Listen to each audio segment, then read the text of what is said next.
Dear students, listen. যেমন I will attend the function if you invite me. আমি ফাংশনে যোগদান করব যদি আপনি আমাকে দাওয়াত করেন। তাহলে এটা প্রেজেন্ট, নেক্সট ক্লোজ ফিউচার মানে modal. There are two kinds of auxiliaries. One is simple auxiliary, another is modal auxiliary. So, and a modal auxiliary, modal can, could, may, might, shall, should. So, I will attend the function and function যোগদান করব if you invite me. যদি আপনাকে আমাকে দাওয়াত করেন। According to structure of rules number 1, number B আমি এই same sentence দিয়ে করতে পারি। যেমন if you invited me, I would attend the function. Rules number 1, subject plus modal 1, subject plus verb 1, তারপর এটা subject plus modal 1 verb 1, আর এখানে B নম্বরে subject plus subject এর পরে subject plus verb 2। তো এর পরে এই সাবজেক্ট এখানে আছে কি attended verb 2, subject plus verb 2। যদি আপনি আমাকে দাওয়াত করতেন অথবা যদি তুমি আমাকে দাওয়াত করতে, যদি আপনি আমাকে দাওয়াত করতেন সিনিয়র ই কমার অর্থ তাহলে, যদি আপনি আমাকে দাওয়াত করতেন তাহলে I would attend the function. তো এখানে রুলসে অন আছে উইল এর পাস্ট ফর্ম হইছে modal 2 would, subject would modal 2 attend basic form. যদি আপনি আমাকে দাওয়াত করতেন তাহলে আমি অনুষ্ঠানে যোগদান করতাম। এরপরে এটা আমরা ঘুরেও লিখতে পারি ফার্স্ট সেকেন্ড ক্লোজ ফার্স্টে, ফার্স্ট ক্লোজ লাস্টে। যদি ইফ বাক্য শুনতে থাকে, যদি ইফ তোমরা বাক্য শুনতে রাখো ডিয়ার স্টুডেন্টস, তাহলে তোমরা মাঝখানে কমা ইউজ করবে। কন্ডিশনাল কমপ্লিটিং সেন্টেন্সে এক সাইড থাকে আর এক সাইড থাকে না, এইজন্য মাঝখানে কমা ইউজ করা হয়। আর যদি আমরা ইফ মাঝখানে ইউজ করি, যেমন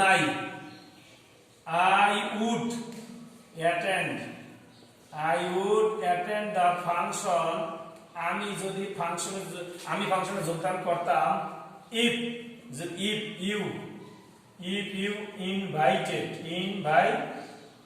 you invited me, যদি আপনি আমাকে দাওয়াত করতেন। তাহলে মাঝখানে conjunction, there are two clause, middle এখানে কনজাংশন আছে if, তাই ক্লোজ বলা হয় সাবজেক্ট ভার্ব। এখানে দুই ইফ এর কনজাংশন, ইফ এর ফার্স্ট সাইডে আছে একটা সাবজেক্ট একটা ভার্ব, সাবজেক্ট ভার্ব, আবার পরে আছে সাবজেক্ট ভার্ব, তাই ক্লোজ থাকে এজন্য এখানে কনজাংশন কন্ডিশনাল। এখানে উড আছে বিদায় এখানে ভার্বের 2, এখানে ভার্বের 2 মানে পাস্ট ফর্ম থাকার কারণে এখানে মডাল 2।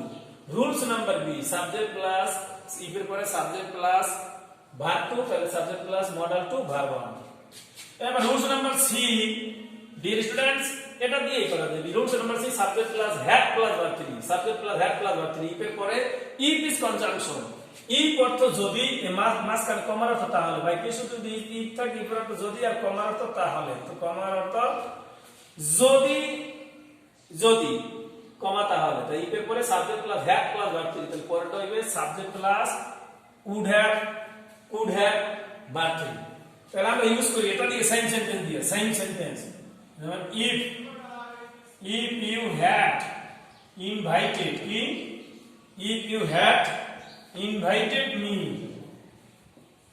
I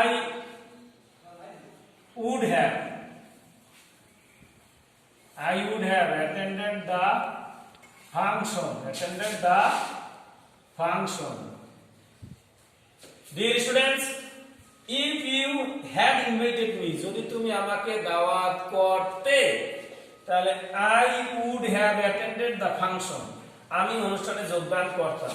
তো এখানে if এর পরে দেখো সাবজেক্ট, এবারে had, if এর পর C number, subject plus had, এবার verb 3, এটা verb 3, subject plus would have, এবার verb 3 past participle, would have plus verb 3।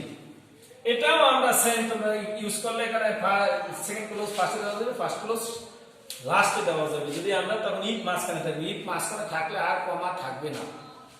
তো ইফ থাকার কারণে কন্ডিশনাল গুলো, যদি আমাকে দাওয়াত দিতেন সিনিয়র, যদি আপনি আমাকে দাওয়াত দিতেন, আর জুনিয়র বা সেইম যদি আমাকে দাওয়াত দিতে, তাহলে I would have attended the function, আমি ফাংশনে এখানে ফাংশনে যোগদান করব কি না করব এটা ডিপেন্ড করছে এখানে ফার্স্ট ক্লজের উপরে। এজন্য ফার্স্ট ক্লজ এটা ইজ লাস্ট ক্লজ। অনেক ক্ষেত্রে আমরা বলি অনেক ক্ষেত্রে প্রিন্সিপাল ক্লজ এবং এটা subordinated clause. Number D, C D. Dear students, D তে কি আছে? Subject had plus subject plus verb 3। D তে কি আছে? Had plus subject plus verb 3। পরেরটা would have might have, same এইটা। তাহলে হ্যাড ইউ ইনভাইটেড মি। যদি বাক্যের শুরুতে হ্যাড থাকলে, ডিয়ার স্টুডেন্টস, হ্যাড অর্থ যদি। বাক্যের শুরুতে হ্যাড থাকলে হ্যাড অর্থ যদি। যদি তুমি আমাকে দাওয়াত দিতে, তাহলে I would have attended the function. যদি তুমি আমাকে, স্টুডেন্টস কেমন টুইং লাগে একটু যে বাক্য শুনতে হ্যাড অর্থ যদি। হ্যাড ইউ, হ্যাড এর পরে সাবজেক্ট প্লাস ভার্ব 3, হ্যাড এর পরে সাবজেক্ট প্লাস ভার্ব 3। যদি তুমি আমাকে দাওয়াত দিতে, I would have attended the function, আমি ফাংশনে যোগদান করতাম। আমরা চেঞ্জ করতে পারি, আমরা ভার্ব চেঞ্জ করতে পারি, সাবজেক্ট চেঞ্জ করতে পারি। যেমন হ্যাড ইউ কল্ড মি, যদি তুমি আমাকে ডাকতে, তাহলে আই উড হ্যাভ রেসপন্ডেড, আমি সাড়া দিতাম। যেমন হ্যাড ইউ গন দেয়ার, যদি তুমি সেখানে যেতে, you would have known the matter, তুমি ব্যাপারটা জানতে। তো এটা চেঞ্জ করা যাবে অ্যাকর্ডিং টু স্ট্রাকচার অনুসারে চেঞ্জ করা যাবে স্টুডেন্টস। এরপরে ই নাম্বার সাবজেক্ট ইফের পর if subject verb two.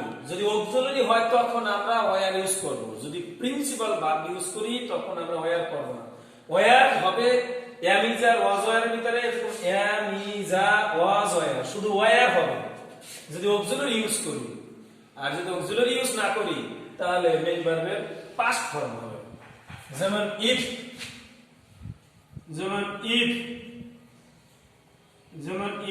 I were, if I were a scientist, যদি আমি একজন বিজ্ঞানী হতাম। আসলে আমি তো বিজ্ঞানী না, এটা excessive expression for mind, that is out of imagination, কল্পনার বাইরে। যেমন if I were a scientist, যদি আমি একজন বিজ্ঞানী হতাম, তাহলে আই উড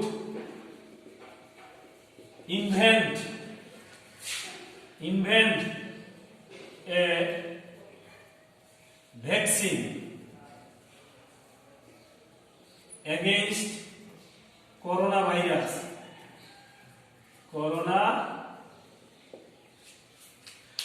যদি আমি একজন বিজ্ঞানী হতাম, dear students, if I were a scientist, if subject verb two, তা আমি এখানে অক্সিলারি ইউজ করছি, এজন্য কিন্তু আই এর পরে ওয়্যার হয়েছে। একটু কেমন মনে হয় যেন আই এর পরে। If I were a scientist, যদি আমি বিজ্ঞানী হতাম, তাহলে আই উড ইনভেন্ট, আমি আবিষ্কার করতাম। মডেল টু, দেখো subject plus model two verb. I would invent, আমি আবিষ্কার করতাম a vaccine against coronavirus. তাহলে যদি আমি একজন বিজ্ঞানী হতাম, তাহলে আমি করোনা ভাইরাসের বিরুদ্ধে একটা কি ভ্যাকসিন, প্রতিষেধক আবিষ্কার করতাম। এটা আমরা আরো অনেক অন্য সেন্টেন্সে দিতে পারি আমরা। যেমন if I were a superman, if I were a superman, যদি আমি একজন সুপারম্যান হতাম, তাহলে I would solve your problem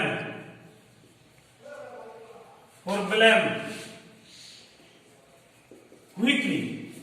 যদি আমি একজন অতি মানব হতাম, সুপারম্যান, যদি আমি একজন সুপারম্যান হতাম, অতি মানব হতাম, তাহলে আমি আই উড সলভ, আমি সমাধান করতাম তোমার সমস্যা কুইকলি, খুব তাড়াতাড়ি। তাহলে ইফ এর পরে দেখো students, if plus subject plus verb two যদি অক্সিলারি ওয়্যার হয়, আমরা এখানে মেইন ভার্ব ইউজ করতে পারি। স্টুডেন্টস, আমরা এখানে মেইন ভার্ব আমরা ইউজ করতে পারি। আমি এখানে একটু লিখি, আমি মেইন ভার্ব ইউজ করতে পারি ই নাম্বারের জন্য। যেমন ইফ, যখনই আমি মেইন ভার্ব ইউজ করব তখন এটা if conditional B number rules হবে সাবজেক্ট প্লাস ইফ এর পরে সাবজেক্ট প্লাস ভার্ব টু, এটা হবে যাবে। আর যদি অক্সিলারি রাখি তাহলে এটা 5 নম্বরে থাকে, আর যদি অক্সিলারিটা না রাখি হয় তাহলে আমার বি নাম্বার রুলসে আসে, বি নাম্বার রুলসে। লিসেন ডিয়ার স্টুডেন্টস, এখন আমি এক্সারসাইজ ইউজ এক্সারসাইজ, যেমন number if you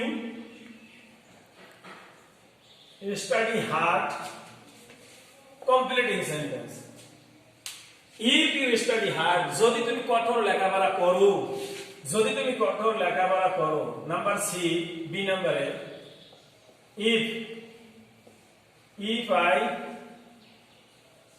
if I saw him dash, C নাম্বারে if you had done the work, যদি তুমি কাজটা করতে। বি নাম্বারে had আর had থাকে, had he come here, question. E number, if I were a bird. Dear students, I have given you 5 rules of if conditional.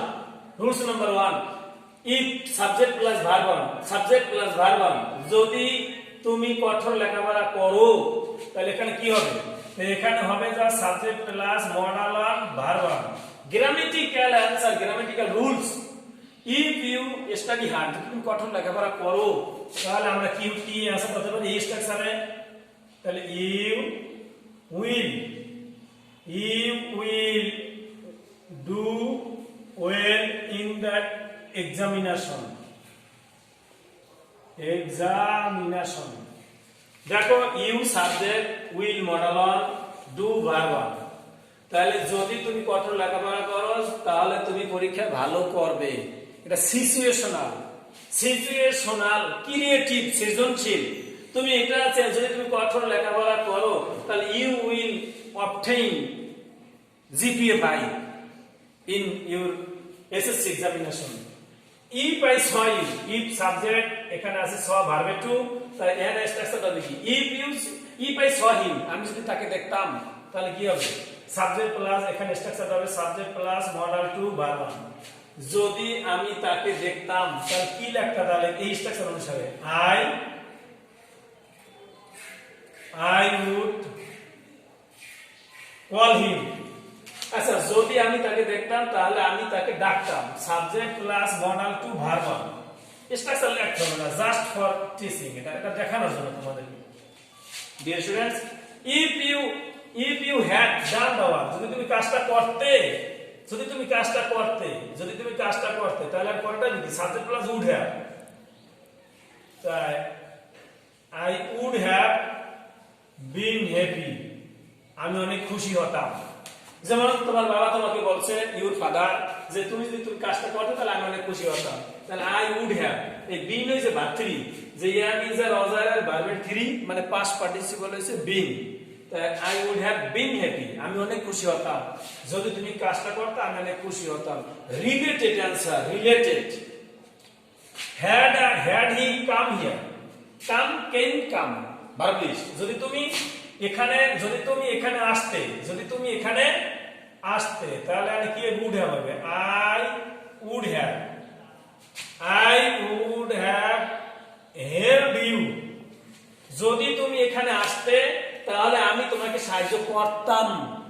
যদি তুমি আসতে তাহলে আমি সাহায্য করতাম। তো dear students, you will have to be a thinker to find out the answer of your clause। যেমন এখানে কি অর্থ মিনিং করে তার উপরে কি শর্ত দেওয়া হয়েছে তা এখানে আসবে। I would have helped you, আমি তোমাকে সাহায্য করতাম। যদি তুমি এখানে আসতে, যদি সে আসতে তাহলে আমি তোমাকে না, যদি সে এখানে আসতো তাহলে আমি তাকে সাহায্য করতাম। হিম and he আছে। If I were a bird, আমি যদি পাখি হতাম তাহলে কি হবে? আমি যদি পাখি হতাম তাহলে আমি নদীতে সাঁতার কাটতাম? নো। যে if I were a bird, আমি যদি পাখি হতাম তাহলে কি হবে এখানে? If I were a bird I would fly in the sky. If I were a bird, আমি যদি পাখি হতাম I would fly in the sky. Subject plus modal two verb one, subject plus modal two verb one. পাঁচটা rules এখানে দেওয়া আছে, এটা তোমাদেরকে শিখতে হবে। If you try and this structure will be easy to you. Dear students, I expect you will practice these rules, and if you have any question, ask me. I will solve your questions after my class. I expect all of my dear students will stay fine and stay home, and so you must be conscious about coronavirus. So I pray for you and you will pray for me. Goodbye.